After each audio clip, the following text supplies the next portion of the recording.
Hi, ladies. I want to share something with you that has been happening here in Israel during the war that I found so inspiring, and I thought it would inspire you as well. And it comes to mind during these parshas that we have just now started about the building of the Mishkan. Because one of the things that we learned is how generous the people were in giving donations, that they were so generous that Moshe had to tell the people to stop giving the donations, that they had more than enough.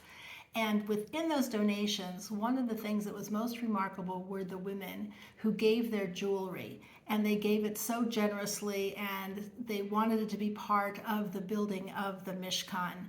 Why am I thinking about this?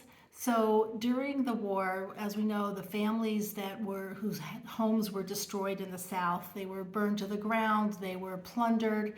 People were left with absolutely nothing since the attack was in the morning. Some people were in their pajamas, people weren't even dressed and had to escape.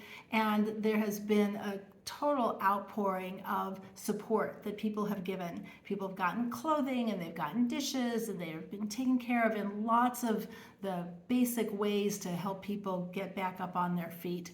But one young man had an idea that was inspired by the women giving their jewelry. And his idea was, and he launched it, was, wouldn't it be something extra special if women gave jewelry that they had to the women who had lost everything from the attack on October 7th. And he put that into motion, and there was a whole campaign that was done in cities and states throughout the United States and also here in Israel, collecting jewelry. And what made it such an impact on me is, of course, people need clothing, and they need food, and they need beds and linens and all of those basic things. But what is it about jewelry? There's something extra special, because you don't have to have jewelry, but jewelry makes us feel special. It makes us feel important. It makes us feel beautiful. And for one woman to give another woman jewelry that had meant something to her, that she wanted to share with someone else, was just a true gift from the heart.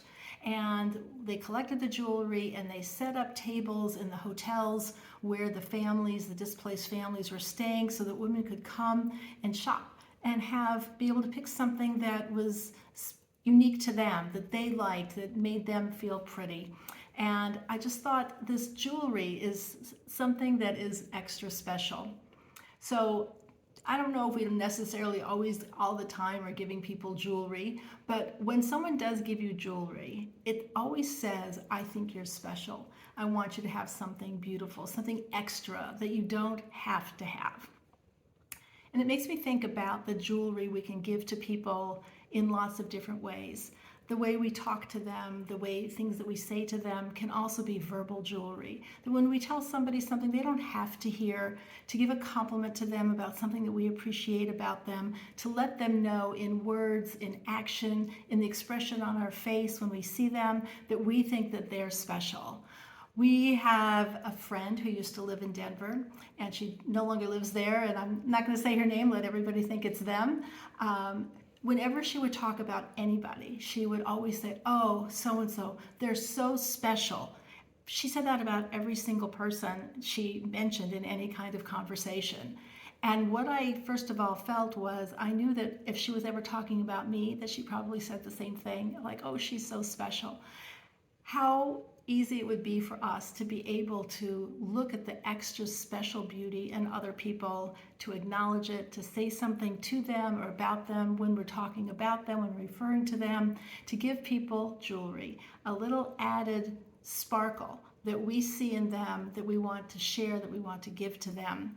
And to see this inspiration come from this young man who was 20 years old, who launched this project, and the happiness and joy that it brought to the people, to the women who received the jewelry, and even more so, I think, from the women who gave the jewelry.